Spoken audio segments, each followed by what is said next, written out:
Would you like to look at some North Carolina charts with me? It's been a while since my very first video where I showed North Carolina, and I've learned a lot of things about North Carolina since then. So I want to show you my latest charts applied to North Carolina. So one of the things that I learned right off the bat was apparently nobody likes Mark Robinson, and that's fine.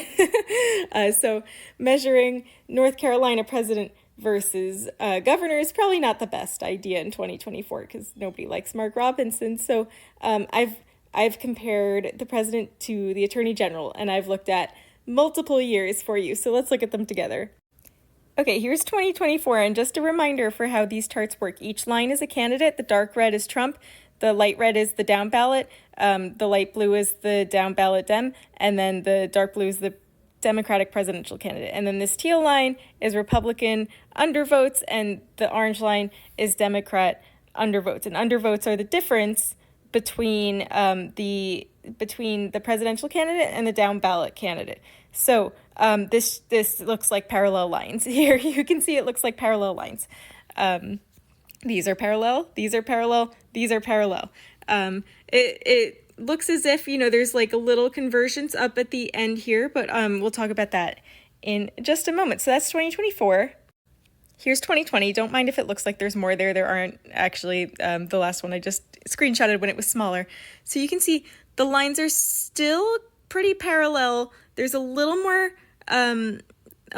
variation to them. Here they start to converge as we get to the end.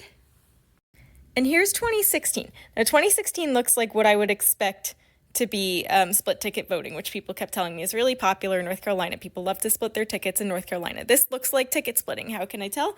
Because here we start where the lines are together and then they start to split. So you can see the tickets splitting as there are fewer Democrats. The tickets start to split.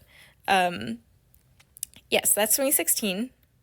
I did want to show you one other piece of evidence of 2016 being a split ticket year, and that is the fact that this is actually the Senate race. So you can see in the Senate race, it's really tight party line voting. People are voting along party lines, except over here, I think there was like a little bit of a libertarian moment happening in those counties. So you can see in 2016 for the Senate, actually these lines cross now. The undervote lines cross. The lines are crossing over each other. We aren't seeing parallel activity in 2016 in the Senate. Now let's look at Wake County, which is a county that went blue in 2024. You can see there's huge parallel line activity happening. So I can stick my finger in this gap here. Like there's a huge gap here happening. And this is one of those counties that is supposedly in that section that like looked like it was converging. Well, you can see once I isolate the precincts, no, it is not converging. There's a big gap between the Republicans as well, but it's not nearly as large as this gap here. And this is a Democratic county. This is a county with a lot of Democrats. So you would expect to see the opposite behavior, where Harris has more votes than the down ballot candidate, but that's not the case in Wake County in 2024.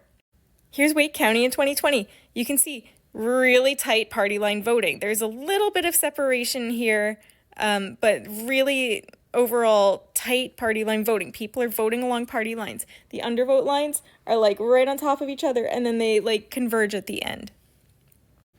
Here's 2016, and if we look, we see kind of the parallel line activity happening. There's crossovers. You can see these like huge spikes of crossovers. We kind of see that parallel line activity, but if you pay attention, look, it's always the undervote candidate has more votes than the presidential candidate, regardless of the party. So in both party situations, the undervote candidate has a higher percent of the vote than the lower candidate. Now here's Iredell County, North Carolina, which is a county that went red. I didn't even have to put trend lines on here for you to see that these lines are perfectly in parallel. And remember, I'm not measuring the down ballot candidates against each other or the presidential candidates against each other. I'm measuring them against the total vote. So that total vote is supposed to include third party candidates and such. So in a place that supposedly is so splitty with their tickets, these lines are completely parallel to each other. Look right here, there's a little bump, there's a little bump. See, they follow each other absolutely perfectly on both sides. We have perfect parallel lines right here as well with the undervotes. There's a huge gap in the undervotes. Here's 2020. We have pretty tight party line voting. We see a little bit of vote splitting action happening, but pretty tight. The lines are you can see them crossing over each other. And the undervote lines also cross over each other. Now here's Iredell County in 2016, and this is the Attorney General race. And I want to point out we are seeing the parallel line activity. However, the lines are not parallel to each other. Here the bumps go inward, the bumps go inward.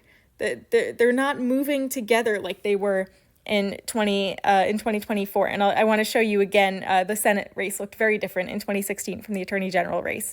Here's the 2016 Senate race where it's really tight party line voting. Again, the lines cross all over each other. So in conclusion, in North Carolina in 2024, we are seeing what I'm calling a drop-off phenomenon, which is this situation in which the undervote or the down ballot Democratic candidate always has a higher percentage of vote than Harris, and Trump always has a higher percentage of vote from the down ballot Republican candidate. And this sometimes, but not always, translates to them having more votes. And in the case of North Carolina, that is the case. Harris always has fewer votes than the down ballot candidate, and Trump always has more votes than the down ballot candidate. And it creates that undervote effect that we're seeing. And we see that very clearly in 2024. We see a little bit of it in the Attorney General race in 2016, but as I showed you, it's not parallel. The lines are not parallel with each other. So I thought you all might just like to come on a little North Carolina journey with me for a little North Carolina moment.